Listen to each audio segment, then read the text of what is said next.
Hi, and welcome to Ancient Teachers. On today's episode, we will talk about humanism. In earlier studies of psychology, researchers focused on the negative aspect of human beings. Psychoanalysis studied the unconscious motivations that drive behavior. We also had behaviorism, that studied the conditioning process that produces behavior. That's why humanism decided to focus on the individual, their free will, their self-worth, and self-actualization.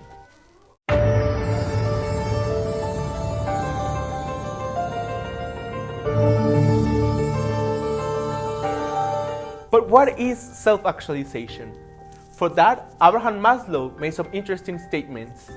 Hello, my name is Machaen and I am Maslow's son. That's right. Maslow was the leader of humanistic theory. He approached the study of personality by focusing on subjective experiences, free will, and the innate drive towards self-actualization. My father was so wise that he extended the field of humanistic psychology to include an explanation of how humans' needs change throughout an individual's lifespan, and how these needs influence the development of personality. He also created a hierarchy of needs to rank human needs from the most basic physical needs to the most advanced needs of self-actualization. A person must acquire and master each level of need before proceeding to the next one. So, he stated there were 5 different stages.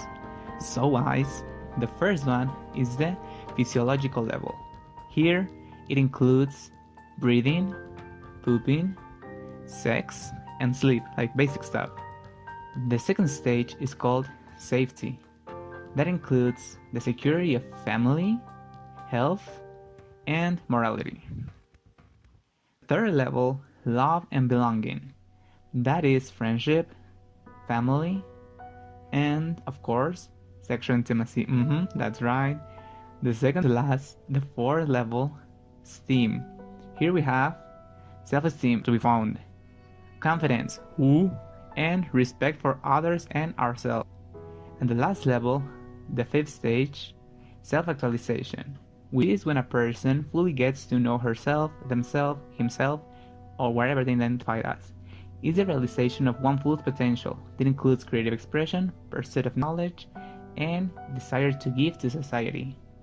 My father, genius, and so am I, and it shows. He contributed a lot to humanism. Thanks to Maslow, we had an opportunity to see psychology with other eyes. And not only that, we had another way to view human nature.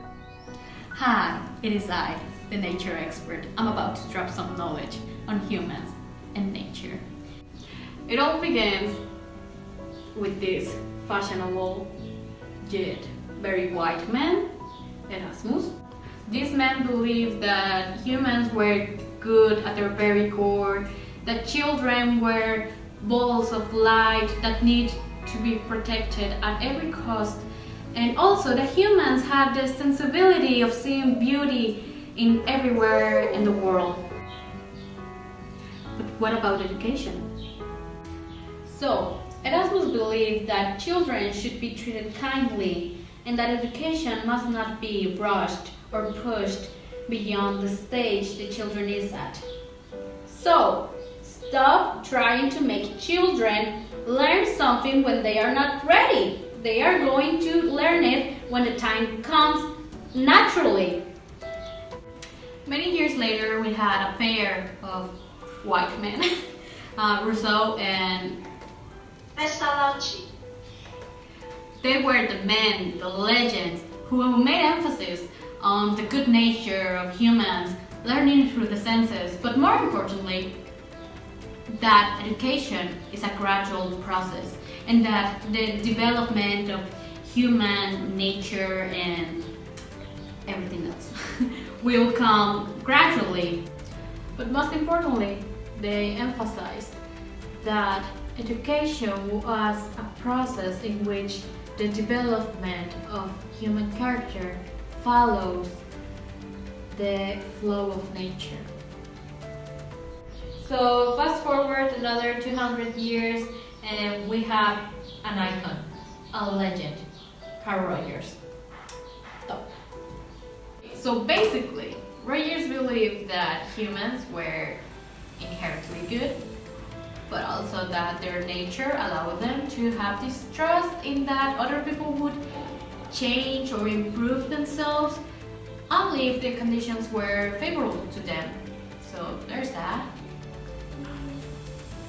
Furthermore, he perceived human nature as this combination of both societal and environmental factors, as well as an innate willingness to strive for personal growth all throughout life. And that's all that matters. In more simple words, humanism encourages people to make significant changes in their lives so that they can live a more fully and authentic life. It is a continuous journey where the person never quite arrives at the static state of being self-actualized. Instead, it's more of a perpetual journey in which we are always trying to become the best version of ourselves. But the thing is, it never stops. We are trying forever. Hearing that we can achieve self-actualization, it's a relief for most of us. But how can we do that? Hi, I'm Andrea and I'm going to talk about Carl Rogers and his perspective on humanism, especially in education or psychology. Okay, Carl Rogers stated that all the human beings are free to decide their own paths in life, and they do this by choosing their own decisions without judgment or any kind of restrictions.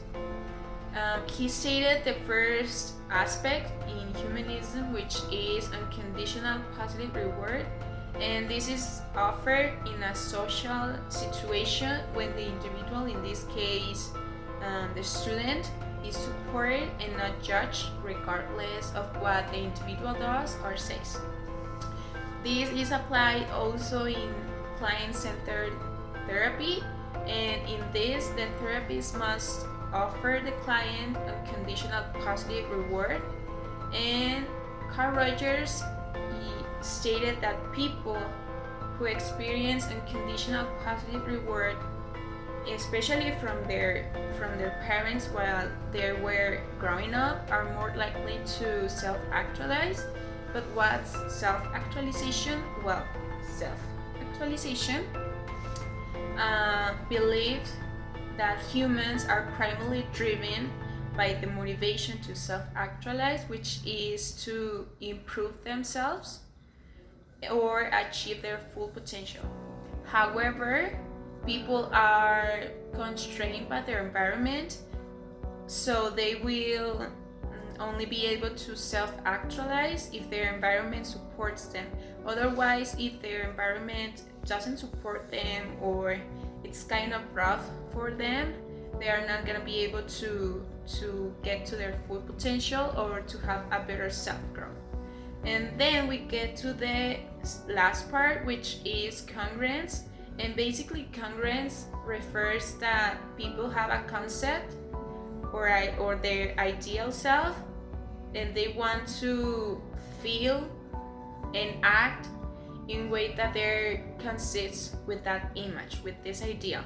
However, Roger explained that this idea doesn't often match with the person's image of themselves. So this causes some kind of incongruence, and for Carl Rogers, it's necessary to have incongruence to have a better self-actualization and to have a better understanding on ourselves. And Rogers explained that the path to congruence is unconditional positive reward and the pursuit of self-actualization. Rogers' investigation helped a lot to the improvement of psychology research. But how can we apply this to an educational context? A humanistic approach in education is how educators encourage students to think critically and act according to the values of humanity. Since then, the humanistic approach in education should be applied in the process of learning and teaching in order to produce a good learner.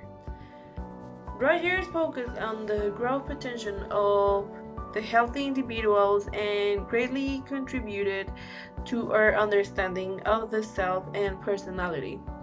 Emphasized free will and self-determination, with each individual desiring to become the best person they can become. A person reacts to changes in their phenomenal field, which include external objects, people, and as well as internal thoughts and emotions. Here we have to have in consideration two things: ideal self and real self. When our self-concept is accurate, high congruence leads to a greater sense of self-worth and healthy productive life. Now we know that the humanistic approach is a positive one. It believes that with empathy, openness, and a positive environment, humans are capable of achieving self-actualization. Humanism has had a great impact on psychology and even education. I hope you enjoyed this episode, and I see you next week. What's worse than a behaviorist? A child. No.